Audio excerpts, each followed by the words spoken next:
4 দিন পেরিয়ে গেলেও পাহাড়ি ঢল আর বন্যার পানিতে তলিয়ে আছে চট্টগ্রামের বিভিন্ন উপজেলার অনেক গ্রাম। গতকাল অনেক এলাকায় পানি নামতে শুরু করলেও রাতের বৃষ্টিতে কিছু কিছু এলাকায় আবারও পানি বেড়ে গেছে। এ নিয়ে আরও জানাতে চট্টগ্রাম থেকে যুক্ত হচ্ছেন ফয়সাল করিম। ফয়সাল, আগের সংবাদে আপনার সঙ্গে যুক্ত হয়েছিলাম, আপনি বলছিলেন প্রায় অর্ধশতাধিক মানুষ মারা গেছেন।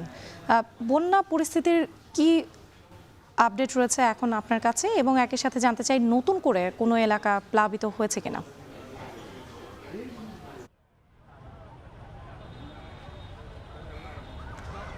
নতুন করে কোনো এলাকা প্লাবিত হয়নি। গতকাল যেসব এলাকায় কিছুটা পানি কমে এসেছিল, রাতের বৃষ্টিতে আমরা দেখেছি সেসব এলাকায় আবারও পানি বেড়েছে। 2 থেকে 2.5 ফুট পানি নেমেছিল গতকাল, কিন্তু আবার বৃষ্টি হওয়ার কারণে সেখানে আবার 1 থেকে 1.5 ফুট পানি বেড়েছে। অর্থাৎ যেসব এলাকা প্লাবিত ছিল সেসব এলাকায় মানুষ এখনও পানিবন্দী আছে। বিভাগীয় প্রশাসনের হিসেবে 408টি ইউনিয়ন এবং পৌরসভা এখনও পানিতে তলিয়ে আছে। প্রায় 40 লাখের মতো মানুষ এখনও পানিবন্দী বিভাগীয় প্রশাসনের পক্ষ থেকে বলা হয়েছে।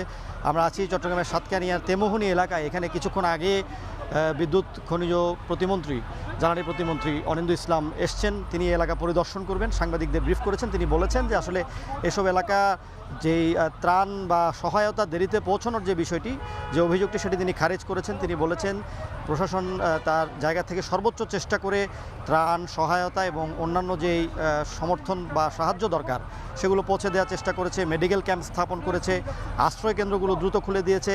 এবং আমরা যেটি অভিযোগ পেয়েছি স্থানীয়ভাবে, যে কিছু কিছু এলাকায় আসলে এখনও ত্রাণ পৌঁছয়নি।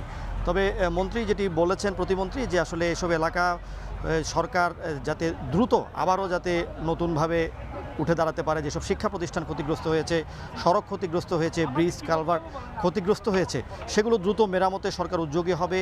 এবং যে সকল অবকাঠামো ক্ষতিগ্রস্ত হয়েছে, বসতবাড়ি ক্ষতিগ্রস্ত হয়েছে, সেগুলোর ক্ষতিপূরণ স্থানীয়দের দেয়া হবে। এবং আমরা যেটি জানি যে এই বন্যায় চট্টগ্রাম বিভাগে অর্ধশতাধিক মানুষ মারা গেছে, 2 জন নিখোঁজ আছে।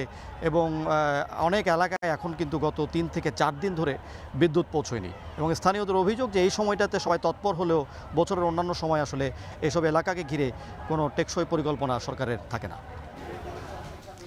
বন্যার পানিতে তলিয়ে আছে চট্টগ্রামের বিভিন্ন উপজেলার অনেক গ্রাম। এ নিয়ে বিস্তারিত জানাতে যুক্ত ছিলেন ফয়সাল করিম।